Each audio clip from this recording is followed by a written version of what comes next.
সুপ্রিয় দর্শক শ্রোতাবৃন্দ, বস্তায় আদা চাষ এটা কি খুব কঠিন না খুব সহজ?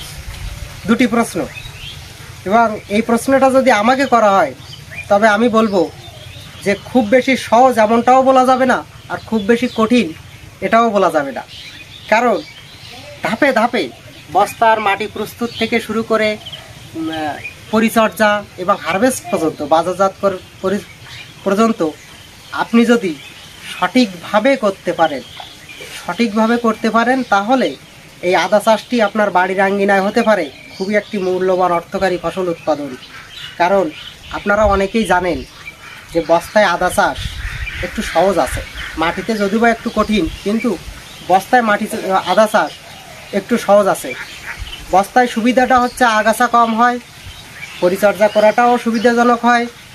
তারপরে আপনার এই আদা চাষ সবথেকে যে সুবিধার দিকটা সেটা হচ্ছে আদো ছায়া আদো আলো, অর্থাৎ বাড়ির আঙ্গিনায় যাদের জায়গা আছে কিছুটা এই কন্ডিশন যে কিছুটা ছায়া জায়গা কিছুটা রৌদ্র জায়গা, ঠিক এমন জায়গায় আদাগুলো বেশ ভালো হয়।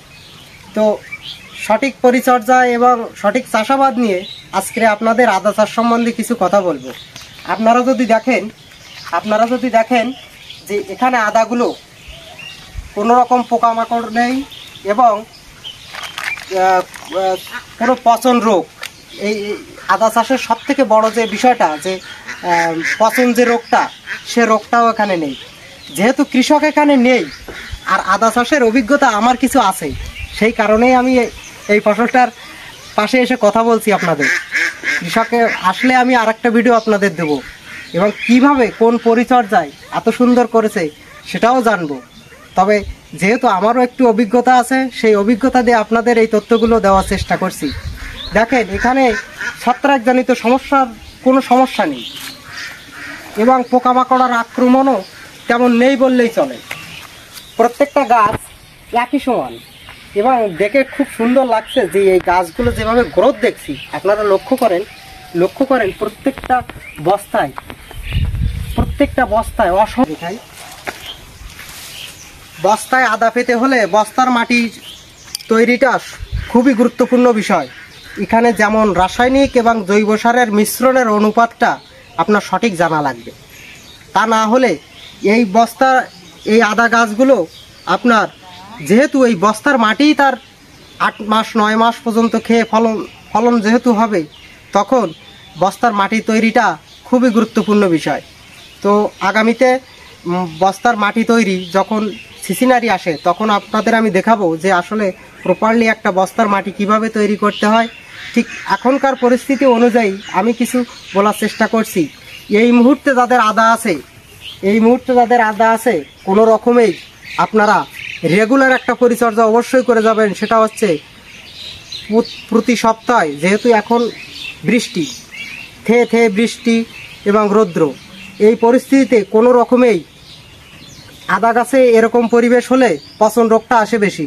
তাই আপনারা রেগুলার সপ্তাহে অন্তত একবার ছত্রাকনাশক ব্যবহার করবেন এবং ছত্রাকনাশকের সঙ্গে একটা কীটনাশক রাখবেন। এখানে বেশ কিছু গাছ আমি লক্ষ্য করছি যে কিছুদিন আগে, এখন হয়তো এই ইয়েটা নেই, এই দেখেন পাতাগুলো কিছুদিন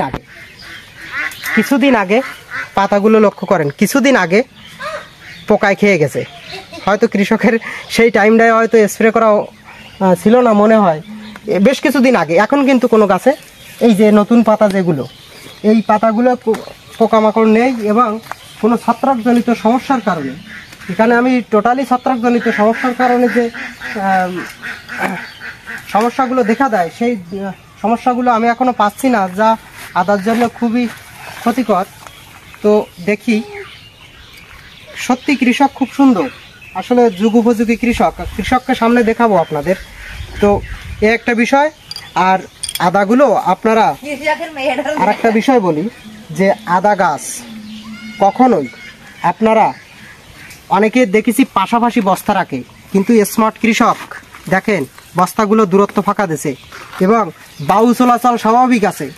আদার ভিতরে, গাছগুলোর ভিতরে যখন বায়ু চলাচল স্বাভাবিক থাকে, হামেশাই গাছগুলো কিন্তু আপনার সমানভাবে একই গ্রোথে বেড়ে যায়। ও দিকটায় দেখেন, এখানে হয়তো বস্তার পরিমাপ 200 কি 300 হবে ধারণা করছি, কৃষকের কাছ থেকে পরবর্তী জেনে নেব। তো দেখেন বস্তায় আদা চাষ, এখানে একটা বস্তায়ও আমি বস্তার যে মূলত যে রোগটা ব্লাস্ট মানে পচন রোগ আমি কোথাও পাচ্ছি না। এই জিনিসটাই বা এই বিষয়টা আমার অনেক খুব ভালো লাগছে। এবং দেখেন এখানে হয়তো কিছু কিছু গাছে আপনার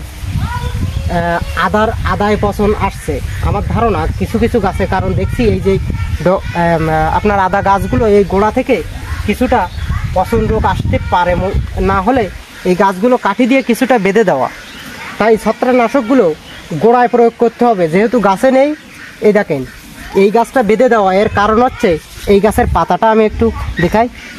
এই দেখেন ব্লাস্ট রোগ, এই গাছটা ওই আদার গোড়ায় পচন রোগ আসছে, এই যে পচন রোগ। এর আপনারা দেখে বুঝতে পারবেন পাতার কিনারা ঝলসে যায় এবং দেখেন পুরো পাতাটা, এই দেখেন এই পাতাটা নষ্ট হয়ে গেছে। তাই এইসব বিষয়গুলো খুব লক্ষ্য করবেন, কারণ আদার সবথেকে মারাত্মক রোগ হচ্ছে পচন রোগ। এটা যদি একবার বস্তায় লেগে যায় কোনো রকমেই ওটা থেকে এক বস্তা থেকে আর পার্শ্ববর্তী আর একটা বস্তায় ছড়ায়। তাই যদি লেগে যায় কোনো ক্রমে, যদি কোনো একটা বস্তায় দেখেন এমন কন্ডিশন হচ্ছে খুব ক্ষতিকর, সেই বস্তাটা সরে ফেলাই সব থেকে ভালো হবে। কারণ ওই বস্তা থেকে আপনার পার্শ্ববর্তী ভালো একটা সুস্থ গাছ বস্তায় আক্রমণ করে আপনার সেই বস্তায় আক্রমণ করে সেই বস্তাটাও নষ্ট করবে। তাই যদি আপনারা ওষুধ প্রয়োগ করে এই রোগ থেকে মুক্ত যে বস্তাগুলো না পাবেন সেই বস্তাগুলো দয়া করে সেখান থেকে রিমুভ করে বা সরে দেবেন। তো আদা চাষে বেসিক আপনাদের কিছু বললাম। তো কৃষকের কাছ থেকে আমি আরও কিছু তথ্য জানবো, কৃষক যেহেতু এখন পাশে নেয়, আরও অনেক কিছু তথ্য জানবো এবং আপনাদের জানাবো।